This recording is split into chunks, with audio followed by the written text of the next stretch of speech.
Hey guys, tonight we're stepping barefoot into a world long vanished, where the wind howls outside the cave. A mammoth tusk leans beside the fire, and the only screen you're staring into is the flicker of flame on stone. You're nestled on a bed of dried grasses and fur, wrapped in something that once growled. Your hair's a wild halo, your nose is running, and there's a sliver of bone in your hand. Not sharp, not useful, just smooth and strangely comforting. Because you're a child. And 100,000 years ago, that means you're spending the evening in the safest spot around, wedged between your half-asleep mother and your older cousin, who's making funny faces in the firelight. The air smells of smoke, cooked root, and damp fur. And in the soft lull of night, someone's humming. A tune with no words, just the kind of sound that keeps wolves away and toddlers dreaming. So, before you get comfortable, take a moment to like the video and subscribe, but only if you genuinely enjoy what I do here. And hey, drop a comment with your location and what time you're listening. Now, dim the lights, maybe turn on a fan for that soft background hum, and let's ease into tonight's journey together. In the silence between mouthfuls and murmured stories, one of the children pokes at the fire with a stick that curves slightly, curiously smoothed along the edges, with tiny ridges like teeth. It's not sharp enough to be a weapon, not precise enough to cut meat. It could have once been part of a mammoth's jaw, or maybe, just maybe, it was shaped that way on purpose. Historians still argue whether objects like this were functional, ritualistic, or recreational. But you, young and soft-fingered, treat it the way any child would, as a thing to wave, chew, spin, and lose behind a rock until someone steps on it later. Toys in this era weren't made in factories. They emerged from the leftovers of survival. A chunk of antler, scraped smooth by accident. A bit of string twisted from sinew. Even a pebble, once it's been polished by a stream, becomes a cherished bauble if it fits in a toddler's palm and clacks just right against another rock. The fire is central to everything. It warms the elder's bones and the baby's toes. But it also glows with stories. Each child, wide-eyed and wriggling with sleep, hears tales of long hunts, hungry spirits, and heroic mammoth chases. But beneath the epic scale, there's always the quiet thread of play. The small child who tamed a wolf with crumbs. The ancestor who won a bride by dancing like a lizard. You don't understand all the words, but the rhythm sticks. And so does the habit of holding something in your hands. A bone, a fur scrap, a smooth stone, while the stories wash over you. It's comfort. It's distraction. It's the original fidget toy. Mainstream archaeologists agree that some early cultures used cradle boards. Flat, bark-covered baby carriers often lined with fur. It's possible infants were swaddled with bits of bone and feather hanging from the frame, rattling softly with each movement. These weren't just decoration. They were early attempts to soothe, to entertain, maybe even to teach. And when you're old enough to sit up, someone, your mother, your uncle, or that quiet elder with the permanent scowl, might hand you something a little more involved. A curved scrap of ivory. A flint core that no longer sparks, but fits just right in your palm. The edge might be blunted, but it still smells faintly of fire. You bang it against a rock. You bury it. You forget about it until someone points and says, "Hey, is that yours?" in the wordless way of your people. A tilted head, a short grunt, a twinkle of shared recognition. And you take it back like it's treasure. One quirky find from a site in Moravia. A tiny mammoth figurine, no bigger than a thumb, carved with care from ivory. Some researchers believe it was ceremonial. Others suggest it was a child's toy, dropped, forgotten, and fossilized with time. The line between sacred object and chewable distraction is thinner than you'd think. Of course, there are no toy chests. Your belongings fit into a woven sling, or just stay scattered in your sleeping area. But you know what's yours. You know the feel of your favorite stick, the one with the beetle-bored hole near one end. You know how it tastes, how it smells after rain. You've fought for it, cried for it, and once used it to thwack a cousin in a fit of prehistoric rage. Because some things never change. You're not just playing. You're learning. You're watching how tools are held, how stones are chipped. You see your father twist rope from tendons and try to copy the motion with a bit of grass. It doesn't work, but it feels like magic. Like you might be able to do it if only the grass would listen. And in the quiet moments, when your belly's full and the fire is low, you line up your bones and stones beside you like a tiny army. The mammoth jaw curves like a moon. The pebble is a baby mammoth. The twig with the broken end? Obviously the hunter. You play your little scene with sound effects and serious intent, then fall asleep with your arm draped protectively over the lot. So were early humans making toys from mammoth bones? Maybe not on purpose. But if you've ever seen a toddler ignore an expensive rattle in favor of a cardboard box, you already know the answer. Morning comes early when you don't have curtains. The cave lightens by degrees. First a gray shimmer across the stone floor, then golden fingers tracing over fur blankets and bare feet. You blink crusted eyes open and reach instinctively for your things. Your toys, though no one uses that word. The smooth jawbone, the pebble, the twig with the broken end. Still here. You're not the only one awake. Outside, muffled thuds and distant snorts signal that the mammoths are moving again. Massive shadows against the morning mist. You catch a glimpse through the cave mouth. Slow, deliberate, shaggy shapes. Your people watch them with wary awe.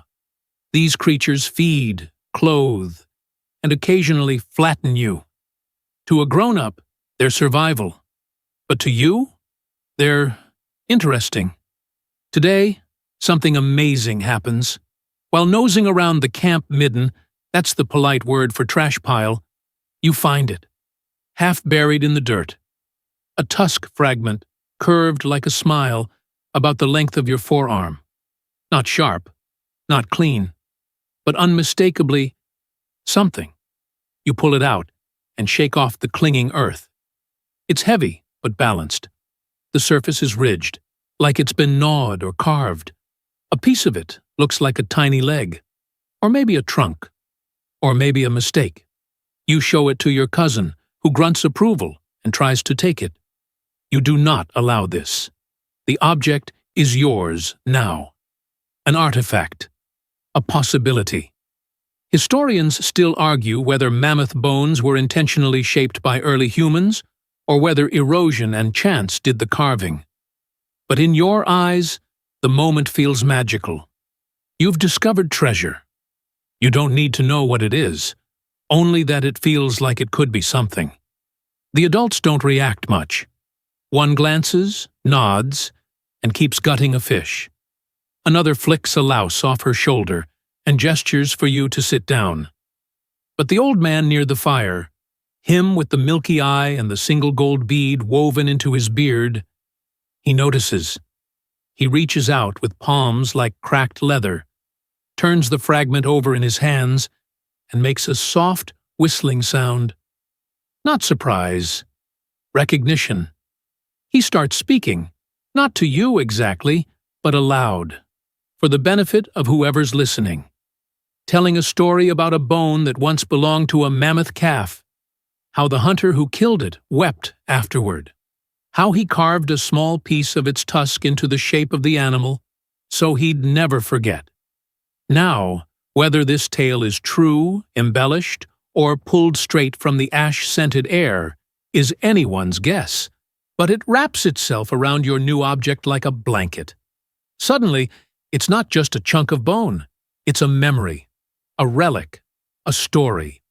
Modern archaeologists refer to similar finds as ambiguous artifacts. Some are clearly utilitarian, scrapers, awls, needles. Others seem useless, but lovingly shaped, like they were meant to fit in a child's hand or slip into a pouch with special meaning. You carry your tusk piece around all day. It becomes a prop in your games, a shield against imaginary wolves, a mountaintop for a tiny stone hunter to climb. It bangs your shin when you try to run with it, but you carry it anyway. At midday, you drop it by the fire while gnawing on roasted tuber. When you reach for it again, it's gone. Panic. You dig through furs, shake out someone's sleeping mat. The old man just watches you with that half-smile that says, "Welcome to the lifelong tragedy of being human." You lose things. Eventually, you find it under your cousin's knee. Crisis averted. You breathe. Hug it. Whisper a word you barely know the meaning of, something that means mine. There's a quiet kind of reverence in that moment. Not religious, exactly, but primal. Like you've made a pact with the bone. If you keep it close, it will keep you safe. One particularly strange find from a Ukrainian dig site includes a mammoth bone with concentric circles etched into one end. No clear function. No obvious wear. Some researchers guess it was ceremonial. Others think it might have been an early attempt at decoration. Or perhaps even an ancient rattlehead. Children weren't passive in these societies. They weren't delicate things to be stashed until useful. You're expected to be curious, to mimic, to explore the trash pile and come back with something weird. In fact, many child-sized artifacts seem to emerge near hearths and refuse areas, not sacred sites, which lends weight to the idea that play and experimentation happened right where life did, among the ashes, bones, and fish guts. So you carry your tusk fragment everywhere. Tuck it beside your head at night. Test it against other rocks to see what sound it makes. One end breaks off, snaps with a dry crack, and your eyes well up. But you keep both pieces. Now it's two things instead of one. Your own little set. Historians may never agree on whether these objects were toys, talismans, or trash. But for you, here and now, this thing matters. It's mammoth bone. It fits your hand. It might have once been something else. That night, while the wind sighs through the crevices above your cave, the old man begins to carve. He doesn't say why, and no one asks. He just settles near the fire with his favorite flint blade and a chunk of discarded bone, perhaps deer, perhaps something older, and starts to scrape slow, deliberate curls off the surface. You sit nearby, clutching your broken mammoth piece in both hands, eyes wide. Carving is serious business. It smells like smoke and dust and quiet thought. The sound is soft, shh, shh, as though the bone itself is whispering back. He isn't making a tool. Everyone can tell that right away. The shape is all wrong for a scraper or an awl. It's not a needle or a knife or even a pointy stick. What emerges over the next few evenings is something smaller, stranger. A creature. 4 stubby legs. A rounded back. 2 exaggerated ears like a hare or a cave bat. A miniature. It's not meant for work. It's not even very symmetrical. But it looks alive. Especially when it catches the firelight just right. Everyone watches. But you? You lean closer every night. Historians still debate the purpose of such figurines. Some claim they're sacred effigies, designed to capture animal spirits or assist with the hunt. Others think they were teaching aids or just the ancient version of idle whittling. But you know what it looks like. It looks like fun. By the third night, he hands it to you. No ceremony, no speech. Just a slow stretch of his arm, palm open, offering. You take it carefully, like it might vanish if you move too fast. It's cool to the touch at first, then warms quickly in your palm. You turn it, admire it, and, without really meaning to, set it next to your broken tusk piece. Now you have a pair. That's when your cousin leans in with a smirk and starts miming the figurine stomping around the tusk like a mammoth parade. You giggle. You try it yourself. The two of you build a tiny scene. One mammoth, one hill, one brave pebble person climbing the tusk's ridge. The old man watches, eyes half-lidded, and mutters something about seeing what they do with it. By the next evening, there are more. A fat little bird with a missing foot. A curled snake with decorative notches along the spine. Something that might be a human figure, or maybe just a lucky accident of shape. Your cave isn't filling up with toys. Not exactly. But there's a noticeable pile now by the hearth, and the children are drawn to it like flies to honeyed bark. They rearrange them, make them talk, knock them over, line them up again. Miniatures are cropping up in dig sites all across the prehistoric world. From the Venus figurines of Ice Age Europe to tiny carved fish in Japan, they show signs of being handled often, sometimes by adults, sometimes by children. The wear patterns suggest turning, gripping, rolling between fingers, not just staring or praying. You and your little crew now have characters, a drama, a whole mythology, if you stretch it. The mammoth is the chief. The bird is the scout. The snake is definitely evil. The pebble person is always in trouble. One child suggests making a tiny fire for them. You all agree this is the best idea anyone's ever had. You scrape out a miniature pit, ring it with pebbles, and pretend to spark it with a dry twig. You do not set it alight. The adults are very firm on this. But the imagination flickers just fine. And in the process, something strange happens. You start learning. Not school-style learning, no lessons, no stern corrections.